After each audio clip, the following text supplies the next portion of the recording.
Okay, this hot dog costs $1.50. How much did a hot dog cost back in the 80s? I don't know, but this hot dog costs $1.50. Okay, but you gonna pay 20 for it.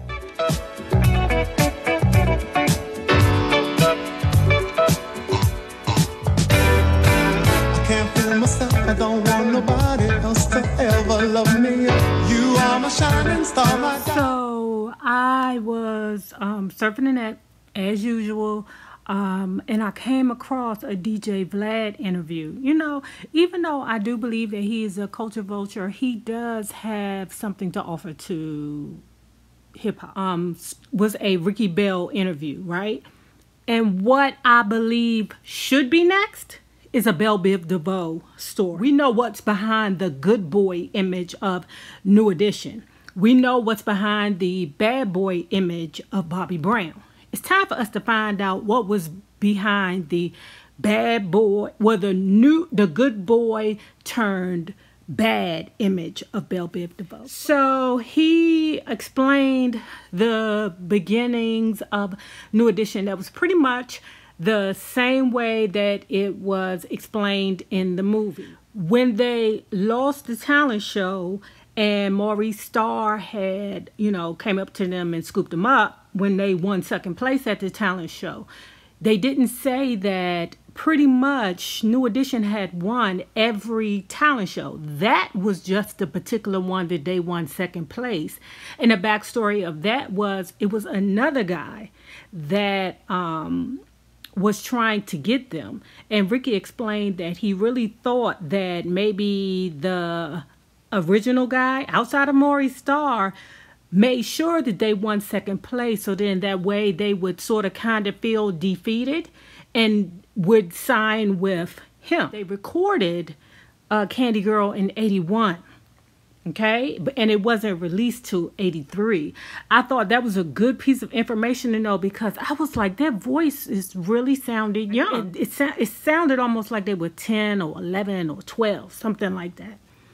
And what Ricky Bell also talked about was that back then in the 80s and the 90s, before social media, I know some of you guys can't imagine a world without social media, but what you did was you went to local talent shows, and that's how you got your recognition. That's how you found your opportunities, because record producers and managers like Maurice Starr and the other guy that tried to throw them in a trick bag before they ended up in a trick bag with Maurice Starr found who they were.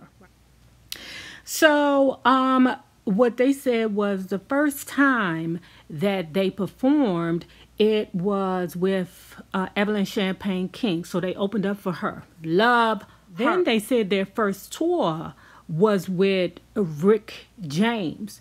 Now, he admitted that Rick James was just as crazy as he is depicted on the Dave Chappelle show, the way that Charlie Murphy depicted him.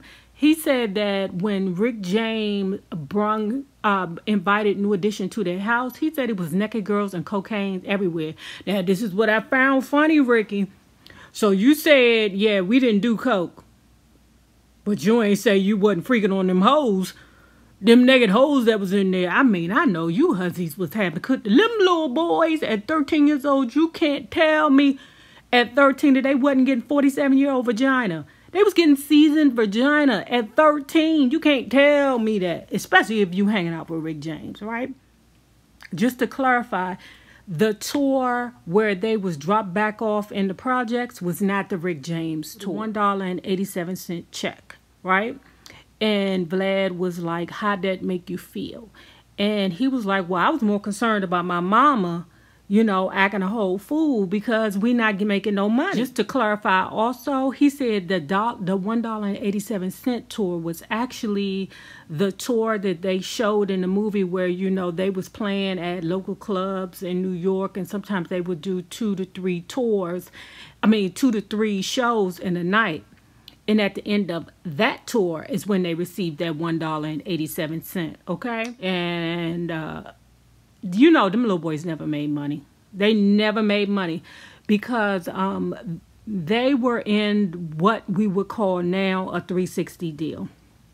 Now, You know, they hit him with, or hit them with, you know, you have expenses that you have incurred, blah, blah, blah. Out there having them a good goddamn time. And them little boys have no idea that they taking all their money. Okay, this hot dog costs $1.50. How much did a hot dog cost back in the 80s? I don't know, but this hot dog costs $1.50, okay? But you gonna pay 24. Then Ricky talked about how the misconceptions about them being in New Edition and having money. He was saying that there were times that when he was in school, he went to his locker and all his stuff was stolen. And people were very flippant about his things being stolen because they felt like, oh, you in New Edition, you got it. And he admitted that he did have some nice things, but for the most part, him and his family was still in the project. New Edition breaks my heart. They are the most successful losing group that has ever came from nowhere to be everything and get nothing. Now we're on the second album and they're not with Maurice Starr anymore, and this is when their career like really take off. I mean, Candy Girl was hot, but they're no longer with Maurice Starr. They're with Gerald Busby now, or at least they thought they was Gerald Busby, because you know they got thrown in a trick bag with that too. I'm like, oh God, that whole that anyway. But let's move on, right? So Maurice Starr was so in his feelings about the group leaving him that Maurice Starr actually tried to sue for the name. And luckily, you know, because they had such poor luck, luckily they won, or he didn't have anything to stand on, because New Edition was New Edition before there was a Maurice Starr. He's never received a royalty check, ever. And that is because the group that actually was getting the money from their albums when they thought they were signed to MCA was named Jump and Shoot.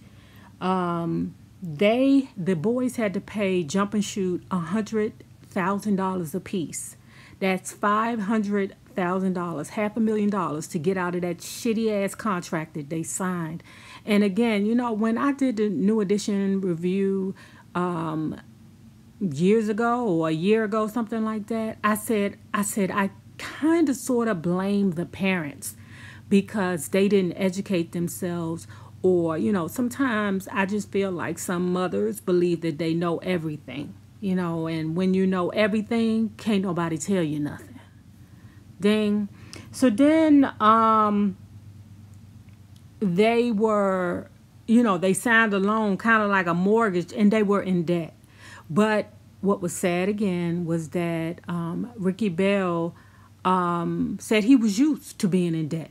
He's always been in debt. He don't know nothing else but, you know, debt. They were still obligated to MCA for 7 years or 7 albums.